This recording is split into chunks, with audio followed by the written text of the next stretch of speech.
Bonjour madame, c'est Sophia Rahal et je vous présente mon projet sur l'art engagé. J'ai choisi l'œuvre The Wall par Pink Floyd, l'album au complet pour être plus précise.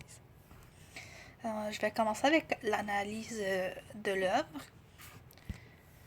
Donc ici c'est juste une image de l'album et de la liste de ses chansons derrière.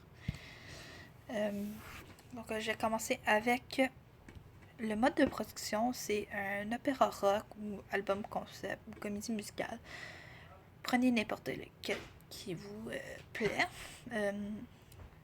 La région du monde, c'est en Angleterre post la Deuxième Guerre mondiale. Deux fun facts, enfin, en ce début. Les chansons de l'album se suivent comme une histoire.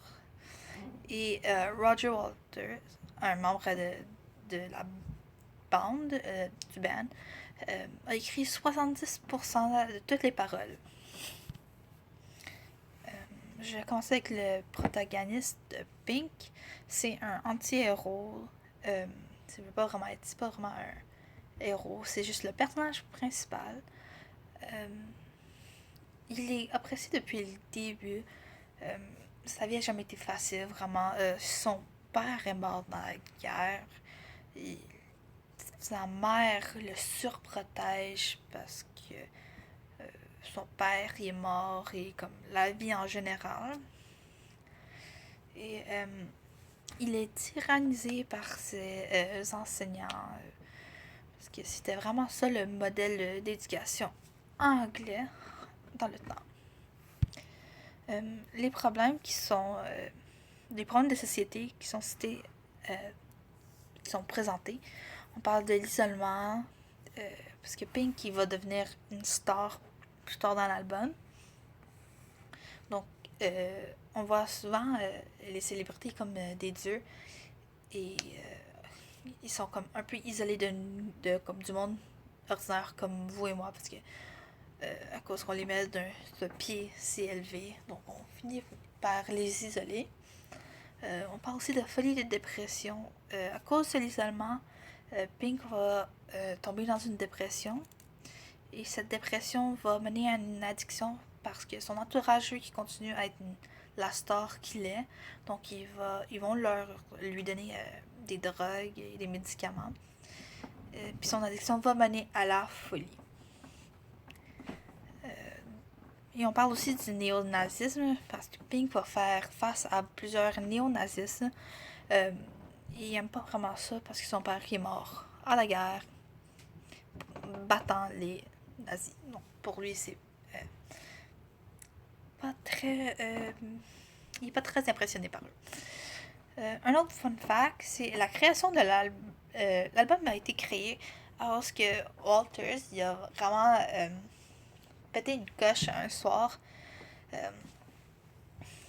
pendant un moment de son concert au Stade olympique à Montréal. Il y a un fan qui l'a tapé ses nerfs et il a décidé de cracher sur le fan. Et le guitariste, si je ne me trompe pas, lui, il est même pas revenu sur scène après, donc ça a mené fin au concert. Après ça, la band sont partis comme de leur propre côté pendant 4 ans. Et pendant ces 4 ans-là, Walters a écrit la majorité des paroles des chansons de l'album. Les sciences humaines derrière cette magnifique œuvre, je vais commencer par parler des enjeux. On parle des idéologies comme du nazisme. On parle de la famille, de la santé mentale, de l'addiction, de l'isolement. Donc, la façon qu'ils sont évoqués, ces problèmes, c'est par les chansons. Par exemple, In the Flesh pour son père, ou quand il est à l'école, c'est Another Brick in the Wall, encore pour son père. Another Brick in the Wall Part 1, pour ses enseignants, c'est Part 2. Quand il parle de sa mère, c'est Mother. Aussi, quand il parle de son addiction, c'est Comfortably Numb. Et c'est bien, c'est ça. ce qui m'a aidé à comprendre, en psychologie, ça m'a aidé à comprendre son addiction et sa santé mentale. Après ça, l'histoire, ça m'a aidé à comprendre tout l'ère de la guerre et de la post-guerre. En sociaux, ce qui m'a aidé, c'est quand on parlait de famille, d'organisation sociale, dont la famille. Et en politique, ça m'a aidé à comprendre plus l'idéologie nazisme et ainsi de suite. Un dernier fun fact, à la fin de l'album,